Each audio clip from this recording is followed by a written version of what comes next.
Hello friends, नमस्कार दोस्तों। मैं I hope you are doing well. मैं उम्मीद करता हूं कि आप सब अपने अपने घरों में राजी खुशी से होंगे। प्लीज़ बगैर किसी काम के अपने घर से बाहर मत निकलिए, क्योंकि बोलते हैं कि जान है तो जहान है। इस कोविड इस कोविड 19 के चलते जब तक आप अपने घर में रहोगे तो सुरक्षित रहोगे। Let's start today current affair. आज की इस वीडियो में मैं सबसे पहले आज के पूरे दिन के करंट अफेयर डिस्कस करूंगा। उसके बाद मैं एक आर्टिकल डिस्कस करूंगा। Please watch complete video. Today current affair for PDF join me on telegram link given description. First question: which country inaugurated the small hydro power plant at Chandranath municipality with Indian assistance? आपने बताना है कि कौन सी country ने inaugurate किया है small hydro power plants को। कहाँ पे? चंदन चंद्रनाथ म्यूनिसिपैलिटीज में, इंडिया की मदद से। फर्स्ट ऑप्शन है इसका बांग्लादेश, भूटान, श्रीलंका, नेपाल। तो करेक्ट आंसर है इसका नेपाल। ये जो स्मॉल पावर प्रोजेक्ट है ये नेपाल के जुमला डिस्ट्रिक्ट में लोकेटेड है। अभी ये पावर प्रोजेक्ट फुली फंक्शन करना शुरू हो गया है। तो नेपाल में किसकी सरकार है? केपी शर्मा ओली की सरकार है। नेपाल में किसकी सरकार है? केपी शर्मा ओली की सरकार है। और इसकी कैपिटल क्या है नेपाल की? नेपाल की कैपिटल है Kathmandu. Next question: Which country has become the host of Council of European Union? कौन सी कंट्री जो है यूरोपियन यूनियन की काउंसिल को होस्ट करेगी? इसमें आपने ये बताना है। फर्स्ट आ गया फ्रांस, अर्जेंटीना, स्पेन, पोर्चुगल। तो इसका करेक्ट आंसर है पोर्चुगल। इसकी कैपिटल है लिस्बन। इसकी कैपिटल क्या है? लिस्बन। और ये काउंसिल ऑफ यूरोपियन यूनियन कब फ्रेम हुई? 1967 में ये काउंसिल ऑफ यूरोपियन यूनियन जो थी वो फ्रेम हुई। इसका हेडक्वार्टर कहाँ पे है? हेडक्वार्टर है इसका बेंगलुरु में। और कैपिटल है इसकी बेंगलुरु की कैपिटल है ब्रुसेल। जनरल सेक्रेटरी हैं इसके जेपी टॉर्नहोल जो है इसके जनरल सेक्रेटरी हैं। Next question, question number 3: Which Indian has been conferred with Airline Patch Global Vision Award for 2021 by the International Association of Women Judges? इसमें आपने ये बताना है कि इंडिया की कौन सी वुमेन जजेस है जिनको airline patch global vision award 2021 मिला। तो इनका करेक्ट आंसर है ऑप्शन नंबर 2, गीता मित्तल। इन्होंने as a chief justice of Jammu Kashmir high court का भी सर्व किया।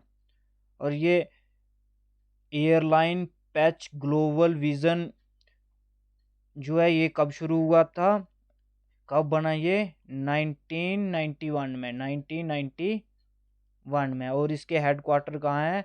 हेडक्वार्टर है इसका वाशिंगटन में। हेडक्वार्टर कहाँ पे इसके? वाशिंगटन में। Next question: which organisation successfully demonstrate the Dhruv MK3MR helicopter with deck operation capability? इसमें आपने ये बताना है कि कौन सी ऑर्गेनाइजेशन जो है वो सक्सेसफुल हुई डिमॉन्स्ट्रेशन करने के लिए ध्रुव MK3MR लाइट हेलीकॉप्टर को किसकी विद डेक ऑपरेशन कैपेबिलिटी के साथ। तो ये इसका करेक्ट आंसर क्या है? Answer number 3, HAL। Answer number 3, HAL। HAL की फुल फॉर्म क्या है? Hindustan aeronautic limited. और ये कब फ्रेम हुई थी? ये फ्रेम हुई थी 1940 में, 1940 में ये क्या हुई थी? फ्रेम हुई थी, बनी थी। और इसके हेडक्वार्टर कहाँ पे है? हेडक्वार्टर है इसका बेंगलुरु में। हेडक्वार्टर कहाँ पे है इसका? बेंगलुरु में। Next question, question number 5। Before we start question number 5, please don't forget like, share and subscribe my channel. Your like and share are great support for us.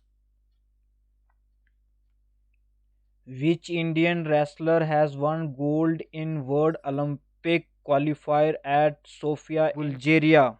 इसमें आपने बताना है कि सोफिया बुल्गारिया में कौन सी इंडियन रेसलर ने win किया gold in Olympic में।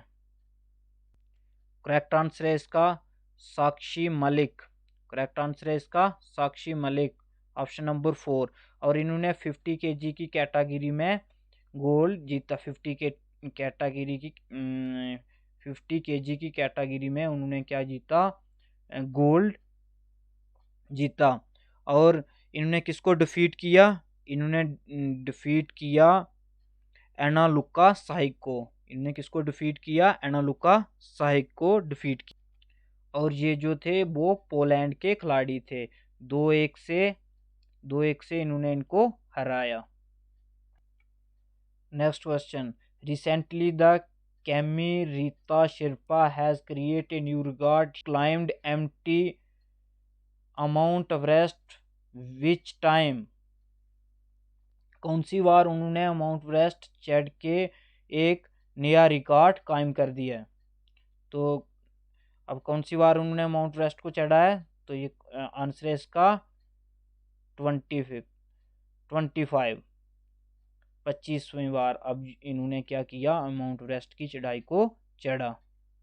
और पूरी दुनिया में ये पहले इंसान है जिन्होंने 25 बार माउंट एवरेस्ट की चढ़ाई को चढ़ा। अब ये क्या कर रहे हैं? गाइड वगैरह का काम करते हैं। जो भी माउंट एवरेस्ट की चढ़ाई को चढ़ने के लिए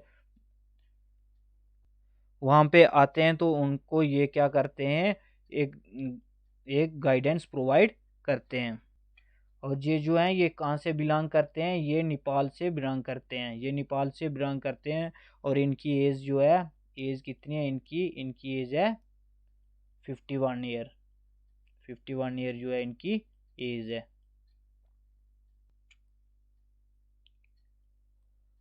who has become the new chief minister of Assam? अब असम के नए चीफ मिनिस्टर बने वो कौन है? ये बताना है आपने। तो वो कौन है? विश्वास Sharma, option number 4। Option number 4 इसका करेक्ट आंसर है, विश्वास शर्मा। आपने ये याद रखना है कि असम में इलेक्शन जो हुई है वो 3 फेजेस में इलेक्शन हुई है असम में। और वेस्ट बंगाल में इलेक्शन जो हुई है वो कितने फेजेस में हुई है? 8 फेजेस में। और वेस्ट बंगाल में भी किसकी सरकार है? ममता बनर्जी की। Next question, which company has launched tip jar financial feature? Tip jar financial feature कौन सी कंपनी ने लॉन्च किया? आपने ये बताना है। तो इसका करेक्ट आंसर है ट्विटर। ट्विटर ने क्या लॉन्च किया है? Tip jar financial feature. ये टिप जार फाइनेंशियल फीचर क्या होता है? टिप जार फाइनेंशियल फीचर के साथ आप क्या अपने बैंक अकाउंट को लिंक करके दुनिया में कहीं भी अपने जो पैसे होते हैं उसको आप सेंड कर सकते हो। और इस ट्रांजैक्शन क्या करेगा? ये फ्री ऑफ कॉस्ट इस ट्रांजैक्शन को प्रोवाइड करेगा, कोई कटौती नहीं काटेगा। अब ये फेसबुक कब बनी? फेसबुक 2004 में क्या हुई? फेसबुक बनी। और गूगल कब बना? गूगल बना 1998 में गूगल बना। और ट्विटर का वजूद में आया? ट्विटर आया 2006 में। 2006 में आया ट्विटर। और माइक्रोसॉफ्ट आया 1997 1975 में माइक्रोसॉफ्ट जो था वो वजूद में आया। अब हम आर्टिकल डिस्कस करेंगे। आर्टिकल है सूत्रा मॉडल। ये सूत्रा मॉडल क्या है? सूत्रा मॉडल को गवर्नमेंट ऑफ इंडिया ने यूज किया किसके लिए? कोविड-19 की सेकंड वेव जो चल रही है इससे लड़ने के लिए, फाइट करने के लिए। सूत्रा मॉडल जो है वो कोविड-19 के अगेंस्ट है, ये जो इसके अगेंस्ट बनाया गया था, बट ये फेल हो गया। अब ये हमने पढ़ना है कि वाई इन न्यूज़, ये न्यूज़ में क्यों है, ये किस लिए बना हुआ है। ये undetected tested positive and removable approach पे ये बेस है। इन अक्टूबर 2020 की रिपोर्ट के मुताबिक इंडिया के पास काफ़ी ज़्यादा कोविड-19 के केस हो गए थे, ये जो एक पीक को भी क्रॉस कर गया था। और इसकी जो प्रिडिक्शन थी वो सेकेंड वेव ऑफ कोविड-19 में इसकी प्रिडिक्शन टोटली फेल हो गई थी।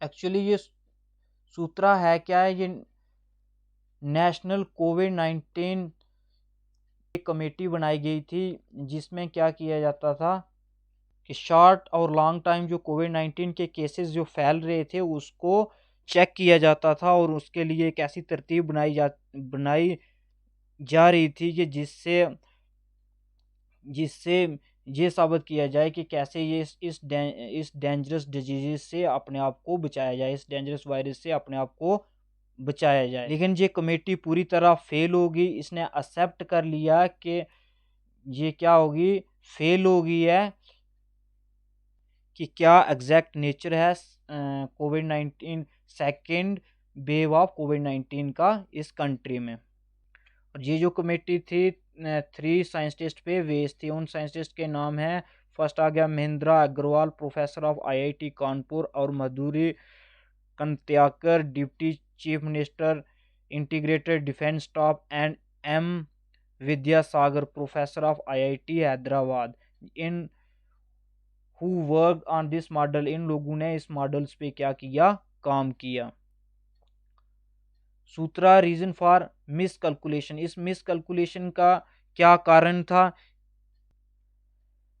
फर्स्ट पॉइंट में ये बताया गया इस पैनल के मुताबिक जो था वो प्रेडिक्शन जो था टोटली फेल हो गया, पूरा रॉन्ग प्रेडिक्शन निकला, और जिसकी वजह से ये क्या हो गया, वायरस जो हो गया चेंज हो गया और रैपिडली फैलने लगा। सेकंड पॉइंट में भी यही बताया गया है कि जो प्रेडिक्शन था वो कंटिन्यूसली क्या हो गया, चेंज हो गया, और एक टाइम क्या हो गया, बिल्कुल ऑलमोस्ट ये डिले हो गया। थर्ड पॉइंट बोलता है कि इसने बहुत से मॉडल्स बनाए, और मॉडल्स ने क्या चूज़ किया, एक डाटा सेंट्रिक अप्रोच चूज़ की, जिसमें क्या बोलता है, first data of the existing case. अब इनको ये पता नहीं चला कि कितना डाटा, कितने केस डाटा जो है वो एग्जिस्ट कर रहा है, और बिहेवियर क्या है वायरस का, और द वे इट्स स्प्रेड, कैसे ये फैल रहा है, इन चीज़ों का टोटली पता नहीं चला, जिसकी वजह से जो सूत्रा मॉडल था वो टोटली फेल हो गया। फोर्थ पॉइंट में बोलता है कि फ्यूचर में इसकी इन्फेक्शन कितनी फैलेगी, कितना इससे नुकसान होगा, इसका आइडिया भी इन्हें नहीं लगा। ये भी एक कारण था इसके फेलियर का। और फिफ्थ पॉइंट में क्या बोलता है, इसकी जो एवेल्यूएशन जो की जा रही थी वो क्लियरली नहीं थी, जिसकी वजह से क्या हो रहा था कि कंटिन्यूसली चेंज आ रही थी, और केस जो थे, नंबर ऑफ केस जो थे वो इंक्रीज हो रहे थे, जिसकी वजह से क्या हो रहा था कि प्रेडिक्शन जो था वो प्रॉपर नहीं हो पा रहा था कि कितने नंबर ऑफ केस जो हैं वो एडवांस में बढ़ रहे हैं। इसमें और भी बहुत सी स्मॉल चेंजेस आई, जिसकी वजह से ये टोटली ये क्या हो गया, ब्रेक डाउन हो गया, इसकी प्रेडिक्शन जो थी वो टोटली ब्रेक डाउन हो गई। और सेवन्थ पॉइंट में फैल रहा था, इसकी कैलकुलेशन करना बहुत ही मुश्किल थी, इसको मतलब एक्यूरेटली कैलकुलेट नहीं पा रहे थे, बोलता है सेवन्थ पॉइंट इसका फेलियर का यही कारण। एट्थ पॉइंट में इसने मेंशन किया है कि जो लॉकडाउन जो लगाया गया था उसको भी प्रॉपर तरीके से नहीं निभाया गया, जिसकी वजह से इसकी वजह से बढ़ते हुए केसेस को नहीं रोका गया। 9th पॉइंट में बोलता है कि जो फर्स्ट सर्वे किया गया था उसमें ये बताया कि 0.73% लोग जो थे वो इससे इन्फेक्टेड हुए थे। बट ये जो सर्वे किया था ये टोटली रॉन्ग था। ये सर्वे जो था ये भी करेक्ट नहीं था, ये टोटली रॉन्ग था। अब इन्होंने कौन कौन सी चीज़ों को इग्नोर किया जिसकी वजह से ये वायरस फैलता गया। सबसे पहले जो चेंजेस वगैरह उन्होंने करनी थी, जो बिहेवियर चेंज लानी थी, उसको वो प्रॉपरली चेंज नहीं कर पाए, जिसकी वजह से वायरस जो था वो कंटिन्यूसली बढ़ता। और नेक्स्ट पॉइंट है lack of accounting, social and geographic condition को भी प्रॉपरली काउंटिंग नहीं कर पाए। और नेक्स्ट पॉइंट है non satisfaction of the population wise aged. जो डाटा उनको पॉपुलेशन वाइज मिला था वो डाटा भी सेटिस्फैक्ट्री नहीं। नेक्स्ट है मॉडल यूज किया गया, 3 मेन पैरामीटर बनाए गए टू प्रिडिक्ट, इसको रोकने के लिए, पेंडेमिक को रोकने के लिए 3 मेन पैरामीटर्स बनाए गए। बुक 3 मेन पैरामीटर्स कौन कौन से? फर्स्ट आ गया बीटा, रिच एंड एप्सिलॉन, ये 3 पैरामीटर बनाए गए। बीटा में ये देखा जाता था कि हाउ मैनी पीपल्स इन्फेक्टेड, कितने लोग जो थे पर डे इन्फेक्टेड हो रहे थे इस वायरस से। और रिचा में एक्सपोजर लेवल ऑफ पॉपुलेशन को मेजर किया जाता था। लास्ट वन है एप्सिलॉन, इसमें क्या देखा जाता था? ये एक रेशो होती थी डिटेक्टेड एंड अनडिटेक्टेड केसेस को, यहाँ पे देखा जाता, डिटेक्टेड एंड अनडिटेक्टेड केसेस की रेशो होती थी। ये थी आज की वीडियो, थोड़ी लेंथी वीडियो होगी but this video is helpful for you. Thank you, have a nice day.